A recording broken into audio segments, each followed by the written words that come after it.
জনসংখ্যায় বাংলাদেশের সবচেয়ে বড় ১০টি শহর। বাংলাদেশ দক্ষিণ এশিয়ার সবচেয়ে ঘনবসতিপূর্ণ দেশ।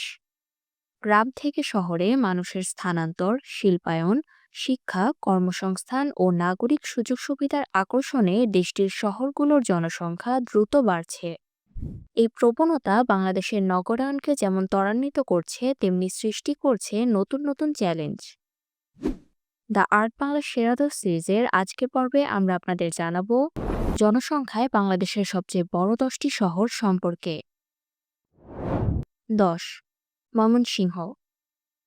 বাংলাদেশের মধ্যভাগে অবস্থিত ময়মনসিংহ ঐতিহাসিকভাবে বেশ প্রাচীন একটি শহর। মুঘল শাসনামলে এই অঞ্চলটি একটি প্রশাসনিক কেন্দ্র হিসেবে গড়ে ওঠে।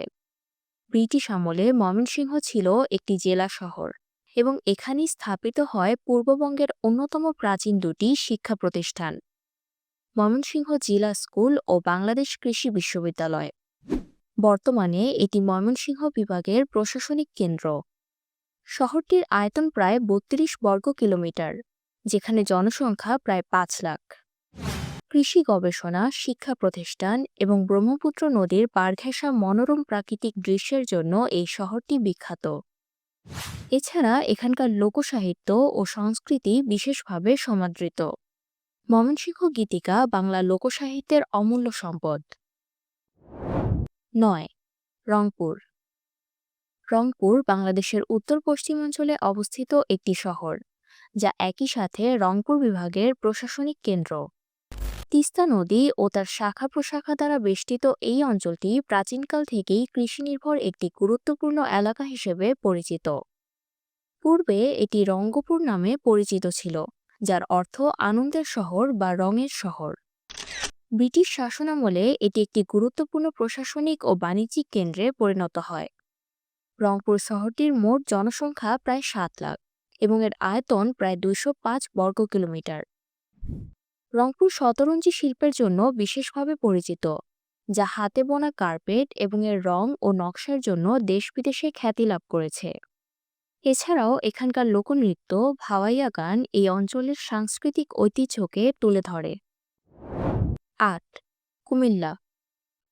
বাংলাদেশের দক্ষিণ পূর্ব প্রান্তে অবস্থিত কুমিল্লা একটি ঐতিহাসিক ও সমৃদ্ধ শহর, যা দেশের ৮ম বৃহত্তম শহর হিসেবে পরিচিত। গোমতী নদীর তীরে অবস্থিত এই শহরটি একসময় ত্রিপুরা রাজ্যের অংশ ছিল। ময়নামতির বৌদ্ধ বিহার ও শালবন বিহার এই অঞ্চলের প্রাচীন সভ্যতার নিদর্শন বহন করে। বর্তমানে এটি বাংলাদেশের চট্টগ্রাম বিভাগের অন্তর্ভুক্ত। শহরটির মোট জনসংখ্যা প্রায় ৮ লাখ এবং এর আয়তন প্রায় ৬১ বর্গ কিলোমিটার। কুমিল্লা রসমালাইয়ের জন্য বিখ্যাত, যা মিষ্টি রসগোল্লার একটি বিশেষ রূপ এবং এর স্বাদ দেশ জুড়ে সমাদৃত। এছাড়াও খাদি বস্ত্র এখানকার একটি ঐতিহ্যবাহী শিল্প। ৭. সিলেট। সিলেট বাংলাদেশের উত্তর পূর্বাঞ্চলে অবস্থিত একটি শহর, যা সিলেট বিভাগের অন্তর্ভুক্ত। ঐতিহাসিকভাবে সিলেট শ্রীহট্ট নামে পরিচিত ছিল। ত্রয়োদশ শতাব্দীতে হজরত শাহজালাল রহমতুল্লাহি আলাইহির আগমনের মাধ্যমে এখানে ইসলামের প্রভাব বিস্তার লাভ করে এবং ধীরে ধীরে এটি একটি গুরুত্বপূর্ণ ধর্মীয় ও বাণিজ্যিক কেন্দ্র হিসেবে গড়ে ওঠে। প্রায় ৫৮ বর্গ কিলোমিটার আয়তনের এই শহরে প্রায় ৮ লাখ মানুষের বসবাস। সিলেট তার বিস্তৃত চা বাগান, পাহাড়ি সৌন্দর্য, ঝর্ণা এবং সুফি সংস্কৃতির জন্য বিখ্যাত। এছাড়াও এটি প্রবাসী বাংলাদেশিদের বৃহৎ একটি অংশের আবাসস্থল।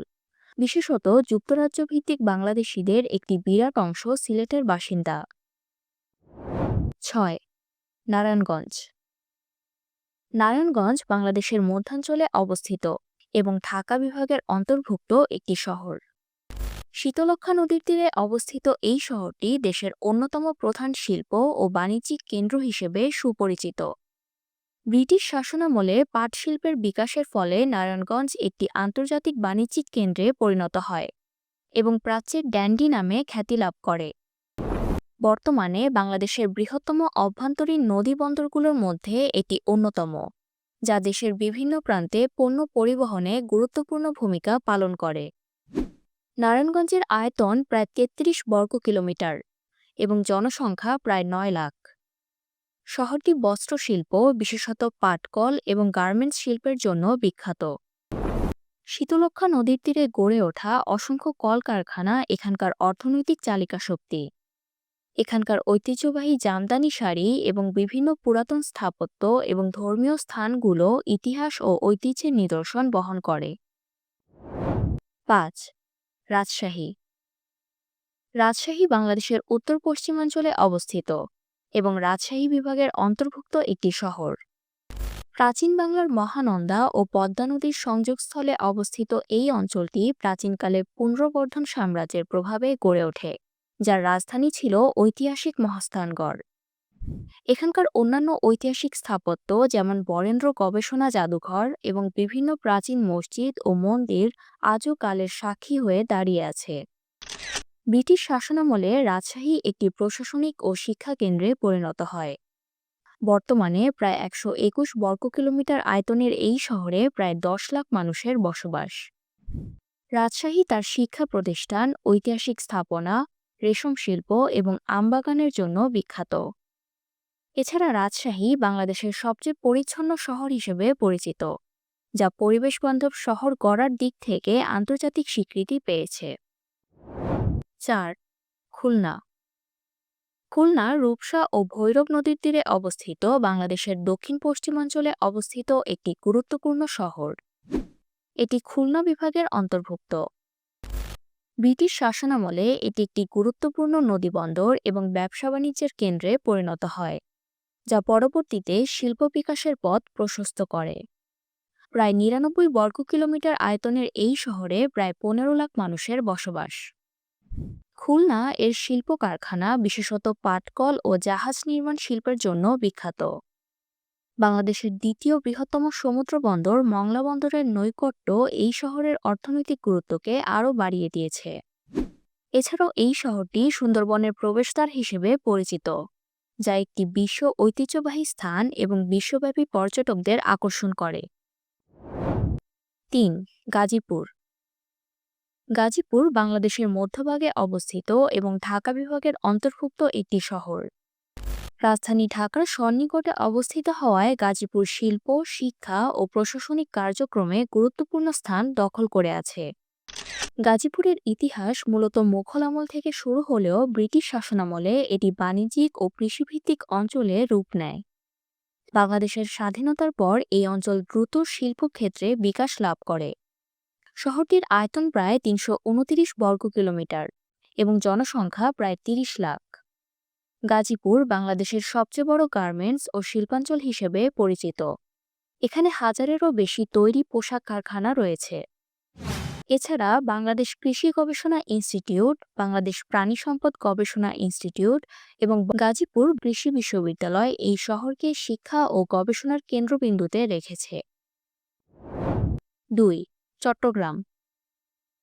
বাংলাদেশের দক্ষিণ পূর্ব প্রান্তে অবস্থিত চট্টগ্রাম দেশের দ্বিতীয় বৃহত্তম শহর এবং জাতীয় অর্থনীতির অন্যতম প্রধান চালিকা শক্তি। কর্ণফুলী নদীর তীরে এবং বঙ্গোপসাগরের কোল ঘেঁষে অবস্থিত এই শহরটি দেশের প্রধান সমুদ্র বন্দর এবং বাণিজ্যিক রাজধানী হিসেবে সুপরিচিত। প্রাচীনকাল থেকেই চট্টগ্রাম ছিল একটি গুরুত্বপূর্ণ আন্তর্জাতিক সমুদ্র বন্দর, যা আরব বণিক, পর্তুগিজ এবং ব্রিটিশদের মতো বিভিন্ন সভ্যতার আগমন ও যোগাযোগের সাক্ষী হয়ে আছে। বর্তমানে এটি চট্টগ্রাম বিভাগের অন্তর্ভুক্ত। এর আয়তন প্রায় ৩০২ বর্গ কিলোমিটার এবং জনসংখ্যা প্রায় ৭ লাখ। চট্টগ্রাম এর সমুদ্র বন্দর, পাহাড়, সমুদ্র সৈকত এবং ঐতিহাসিক স্থাপনার জন্য বিখ্যাত। চট্টগ্রাম বন্দর দেশের প্রধান আমদানি রপ্তানির প্রবেশদ্বার হিসেবে জাতীয় অর্থনীতিতে অগ্রণী ভূমিকা পালন করে। এখানকার পাহাড়বেষ্টিত প্রাকৃতিক সৌন্দর্য এবং ফয়েজ লেক ও পতেঙ্গার মতো ভ্রমণ কেন্দ্র পর্যটকদের আকর্ষণ করে। ১. ঢাকা। জনসংখ্যায় বাংলাদেশের সর্ববৃহৎ শহর ঢাকা, যা একই সাথে বাংলাদেশের রাজধানী এবং ঢাকা বিভাগের প্রশাসনিক দপ্তর। বুড়িগঙ্গা নদীর তীরে অবস্থিত এই মহানগরীটি দেশের অর্থনৈতিক, রাজনৈতিক ও সাংস্কৃতিক প্রাণকেন্দ্র। এই শহরটির একটি সুদীর্ঘ ইতিহাস রয়েছে, যা মুঘল আমল থেকে শুরু করে ব্রিটিশ শাসন এবং স্বাধীন বাংলাদেশের জন্ম পর্যন্ত বিস্তৃত। ১৬১০ সালে সুবেদার ইসলাম খান চিশতি এটিকে বাংলার রাজধানী করেন এবং তখন এটি জাহাঙ্গীরনগর নামে পরিচিত ছিল। বর্তমানে ঢাকা শহরের আয়তন প্রায় ৩০৬ বর্গ কিলোমিটার এবং সমগ্র ঢাকার জনসংখ্যা প্রায় ২ কোটির অধিক, যা এটিকে বিশ্বের অন্যতম ঘনবসতিপূর্ণ শহরে পরিণত করেছে। শহরটির প্রতি বর্গ কিলোমিটারে জনসংখ্যার ঘনত্ব ৩৪,০০০ জন। ঐতিহ্যবাহী রিকশা এই শহরের এক বিশেষ বৈশিষ্ট্য, যা শহরের প্রতিটি অলিগলিতে চলমান এক জীবন্ত শিল্পকর্ম। এছাড়া ঢাকাকে মসজিদের নগরী বলা হয়, কেননা শহরটিতে হাজারেরও বেশি মসজিদ রয়েছে। এই শহরের লালবাগ কেল্লা, আহসান মঞ্জিল, বিভিন্ন মসজিদ ও মন্দির, ঢাকাই মসলিন ও জামদানি শাড়ি প্রাচীন ঐতিহ্যকে তুলে ধরে।